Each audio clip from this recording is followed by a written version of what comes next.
అనంతగిరి అనే ఊరిలో ఆనంద్ అనే గొప్ప శిల్పి ఉండేవాడు. ఆయన చెక్కిన విగ్రహాలు నిజంగా ప్రాణం ఉన్నట్టే ఉండేవి. ఆయన దగ్గర కిరణ్ అనే యువకుడు శిష్యుడిగా ఉండేవాడు.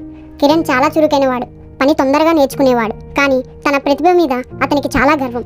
తన గురువు కన్నా తానే గొప్ప శిల్పినని అనుకునేవాడు. ఒకసారి ఆ దేశపు రాజు కొత్తగా కట్టించిన గుడి కోసం ఒక అందమైన అమ్మవారి విగ్రహాన్ని చెక్కే పోటీ పెట్టాడు. గెలిచిన వారికి పెద్ద బహుమతి ఉంటుందని ప్రకటించాడు.